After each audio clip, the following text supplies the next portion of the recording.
ବସେଇକି ସାର୍ ତେନ୍ତୁଳି ପାଣି ପିଏଇଲେ ତାକୁ ତାଙ୍କ ଘର ଦାଣ୍ଡରେ ଯାଇକି ଶୋଇକି ଆମେ ଦି ଜଣ ଯାକ ଆସିଲୁ।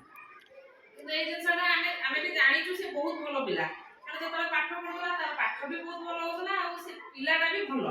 ଏମିତି ଖାଲିଟାରେ ତ ଆମେ ତାକୁ ପଚାରିଲେ ସେ ପାଠରୁ କିଛି ବାହାରିବନି, ପାଠରୁ ଶବ୍ଦ ବାହାରିବନି। ଆଉ ଆଜି ପର୍ଯ୍ୟନ୍ତ ବି ମୁଣ୍ଡ ତଳୁକୁ, ଯେତେବେଳେ ଆମେ ତା ସହ କଥା ହୁଏ ସରୋଜ କଣ କରୁଛନ୍ତି କଣ, ମୁଣ୍ଡ ସବୁବେଳେ ତାର ତଳୁକୁ ଥାଏ।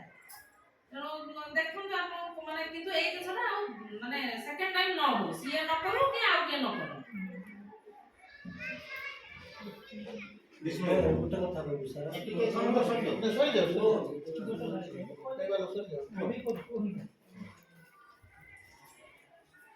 କାଲିର ତ ସେ ଘଟଣା ସମ୍ପୂର୍ଣ୍ଣ ରୂପେ ମାନେ 13 ବର୍ଷ ଚାକିରି ଭିତରେ ମତେ ବୋଧେ ଏତେ ଭୟ ଲାଗିଛି କାଲି ରାତି ମୁଁ କିଛି ଶୋଇ ପାରିଲିନି, ମାନେ ପ୍ରବଳ ଭୟ ଲାଗିଲା। ହଠାତ୍ ନାଇଁ ସିଏ ସରୋଜ ଆମ ଦିଜଣକୁ ଚିହ୍ନିଛି, ସେମାନଙ୍କୁ ଚିହ୍ନିଛନ୍ତି, ଆମେ ତାକୁ ନା ଚିହ୍ନିଛୁ ନା ସିଏ ଆମକୁ ଭଲ ଭାବରେ ଜାଣିଛି, ଆମେ ଜାଣିଛୁ ଖାଲି ଦିଦି ବୋଲି ଜାଣିଥିଲୁ।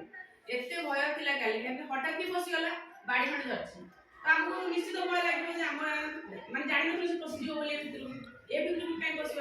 ନାଇଁ ଆମେ ସିନା ସରୋଜକୁ ଚିହ୍ନିଥିଲୁ, ଏମାନେ ସରୋଜକୁ ଚିହ୍ନିନାହାନ୍ତି କି ସରୋଜ ସିଏ ଆସିକି ତଳେ ଆମ ଆଗରେ ବସିଗଲା, ତ ଆମେ ନିଶ୍ଚିତ ସେଟାକୁ ଚିହ୍ନିଥିଲେ ସେ ଭୟ ହେଇଯିବ, ହାତରେ ଏତେ ବଡ଼ ବାଡ଼ି ଧରିଛି ଯେତେବେଳେ। ତାପରେ ଏମିତି ହେଇକି ସେ କିଛି ସେମିତି ମାନେ ଇଏ କରି ସେଟା କଣ କହିସାରିଥିଲା ଆମେ ବି ବୁଝିପାରୁନୁ, ସେ କଣ ଭୁଲ ମାଗୁଥିଲା କି କଣ କହୁଥିଲା ମୁଁ ପିଇ ଦେଇଛି କଣ କହିସାରିଥିଲା, ଆମେ ଏତେ ଭୟ ଥିଲୁ ଯେ ଆମେ ସେଟା ଶୁଣି ପାରିଲୁ ତାକୁ, କାରଣ ଦେଖିଛୁ ତା ବାଡ଼ିଟା ହାତରେ ଯୋଉଠି ଅଛି।